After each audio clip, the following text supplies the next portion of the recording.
নমস্কার বন্ধুরা, পম্পার কিচেনে আপনাদের সকলকে স্বাগত। আজ বানাবো পুর ভরা দুর্দান্ত স্বাদে কমলালেবু পিঠা।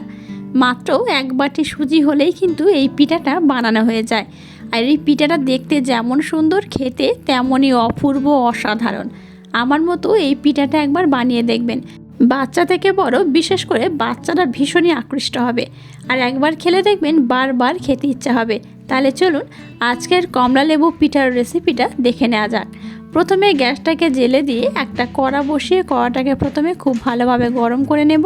এবারের মধ্যে আমি 1 চামচের মতো ঘি দিয়ে দেব। ঘিটাকে এবার একটু ভালোভাবে মেল্ট করে নেব। এবার এর মধ্যে আমি সুজিটাকে দিয়ে দেব। এবার সুজিটাকে একটু হালকা করে নাড়াচাড়া করে ভেজে নেব। তবে লক্ষ্য রাখবেন সুজিটা ভাজতে ভাজতে যেন লাল না হয়ে যায়। সুজিটা কিন্তু এরকমই সাদা থাকবে, এরকম সাদা অবস্থায় নামাতে হবে। তাই গ্যাসের ফ্লেমটাকে একদম লো রেখে একটু হালকা নাড়াচাড়া করে ভেজে নেব।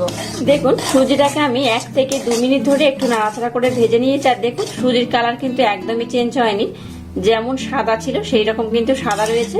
সুজিটাকে একদম লাল করবেন না, এইরকম একটু সাদা করে নাড়াচাড়া করে ভাজতে হবে। এবার যে বাটির মাপ করে আমি সুজি নিয়েছি সেই বাটির মাপ করে আমি এখানে 2 বাটি জল দিয়ে দেব। আবারও 1 বাটি জল আমি দিয়ে দিলাম।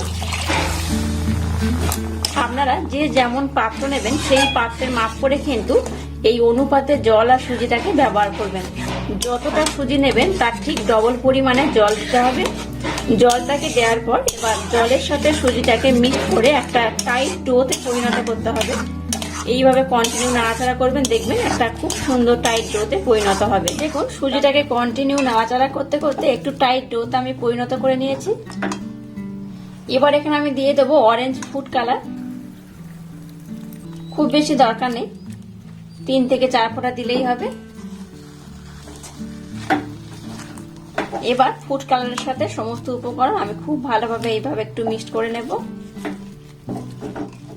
দেখুন এটাকে কিন্তু আমি খুব সুন্দর একটা টাইট ডোতে বানিয়ে নিয়েছি। এবার আমি গ্যাসটাকে বন্ধ করে দিলাম। ডোটাকে এই পাত্রের মধ্যে আমি উঠিয়ে নিলাম। এবার ডোটাকে আমি একটু হালকা ঠান্ডা করে নেব। দেখুন মিশ্রণটাকে আমি একটু হালকা ঠান্ডা করে নিয়েছি।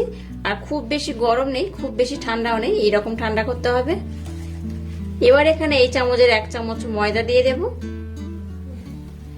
এবার ময়দা দিয়ে সমস্ত মিশ্রণটাকে আমি খুব ভালোভাবে মেখে নেব। এই মিশ্রণটা মাখার পর আমি আপনাদের দেখাচ্ছি মিশ্রণটা কেমন হবে। দেখুন মিশ্রণটাকে আমি কত সুন্দর করে রেডি করে নিয়েছি আর কত সুন্দর কালার এসেছে। দেখুন অসম্ভব সুন্দর দেখতে হয়েছে। আর দেখুন একদম কমলা লেবুর যেমন কালার হয়, কালারটা কিন্তু ঠিক সেই রকমই হয়েছে, দেখতেই পাচ্ছেন। তো যাই হোক এটাকে আমি খুব মসৃণ করে মাখিয়ে নিয়েছি। এবার এটা থেকে আমি লেচি বানিয়ে নেব। আপনারা চাইলে কিন্তু এই পিঠেগুলো একটু ছোট কিংবা বড় করে বানাতে পারেন। আমি একটু মিডিয়াম সাইজ করে এটাকে বানিয়ে নেব।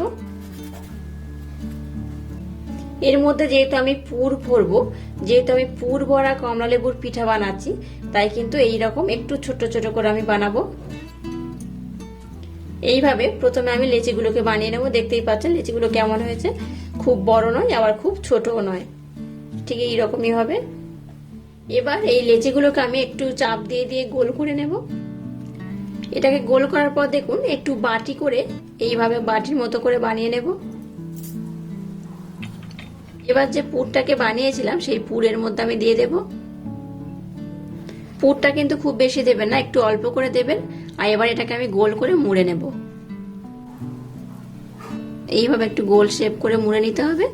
মুড়ে নিয়ে এইভাবে হাতের মাধ্যমে চাপ দিয়ে আবার এটাকে আমি গোল করে নেব। দেখুন এটাকে খুব সুন্দর করে একটা গোল শেপ করে নিয়েছি। এবার এই মিডিল পয়েন্টে একটু এইভাবে হাতে চাপ দিয়ে দেব। এবার দেখুন বেশ কয়েকটা লবঙ্গ নিয়ে নিয়েছি। আর দেখুন এটা কাঁটা চামচ আমি নিয়ে নিয়েছি, যে কোনো চামচ হলেই হবে। চামচটার মাধ্যমে কিন্তু এইভাবে একটু গায়ে দাগ দাগ করে দেবেন।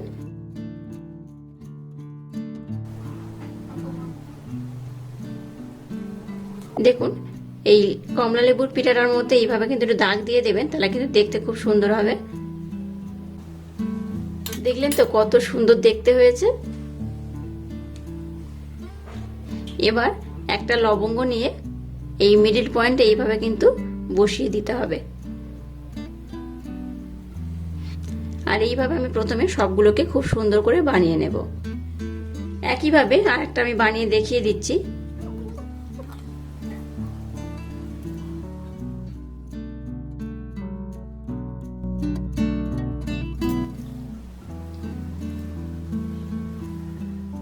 দেখুন সবগুলোকে আমি কত সুন্দর করে বানিয়ে নিয়েছি আর কত সুন্দর দেখতে হয়েছে। এবার দেখুন এখানে আমি নিয়েছি কারি পাতা। আপনাদের হাতের কাছে যদি কারি পাতা না থাকে তাহলে কিন্তু আমরা তুলসী পাতা কিংবা পুদিনা পাতা ব্যবহার করতে পারেন। আর দেখুন কত সুন্দর এবার দেখতে লাগবে। দেখুন এবার দেখুন যে পাতাগুলো নিয়েছি এইভাবে একটা করে পাতা নিয়ে নেব আর এইভাবে কিন্তু আমি দিয়ে দেবো, দুদিকে এইভাবে দিয়ে দেবো। দুদিকে এইভাবে পাতাগুলো দিলে দেখুন মনে হচ্ছে না একদম কমলা লেবুর মতো কত সুন্দর দেখতে লাগছে। দেখুন একদম অরিজিনাল কমলা লেবু দেখতে যেমন হয় ঠিক কিন্তু সেই রকমই দেখতে লাগছে। এটা জাস্ট দেখতে সুন্দর হবে তার জন্য কিন্তু এই পাতাগুলো এইভাবে দেওয়া।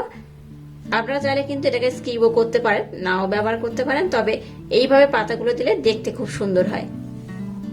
এইভাবে সমস্ত পিঠেগুলোর মধ্যে আমি এই পাতাগুলোকে দিয়ে দেব। যে কোনো পিঠে বলুন বা রেসিপি বলুন দেখতে যদি সুন্দর হয় খাওয়ার খিদেটা কিন্তু বেশ অনেকটা বেড়ে যায়। আর দেখুন কতটা সুন্দর দেখতে লাগছে। এবার দেখুন এরকম একটা পাত্র নিয়ে নিয়েছি। এরকম পাত্র আশা করছি আপনাদের সবার বাড়িতে কম বেশি থাকবে। এবার লেবু পিঠের শেপ দিয়ে যেগুলো আমি বানিয়ে নিয়েছি সেই কমলা লেবুর শেপ করা পিঠেগুলোকে এর মধ্যে আমি সাজিয়ে দিয়ে দেব। এবার দেখুন একটা কড়াইতে আমি জল দিয়ে জলটাকে বেশ গরম করে নিয়েছি।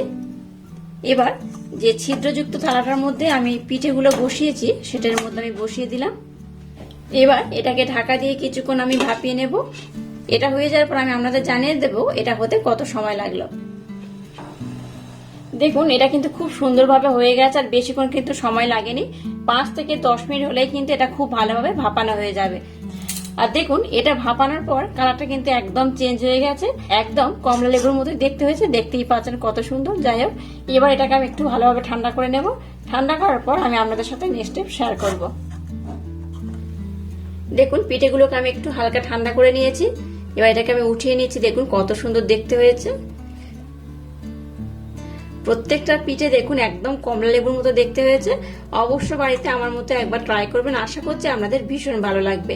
আর আজকের এই কমলা লেবুর পিঠের রেসিপি যদি আপনাদের ভালো লাগে তাহলে চ্যানেলটাকে লাইক, শেয়ার, কমেন্ট এবং সাবস্ক্রাইব করবেন আর পাশে থাকা বেল আইকনটা প্রেস করে দেবেন। তাহলে টাটা, আবার দেখা হচ্ছে নতুন কোনো রেসিপি নিয়ে।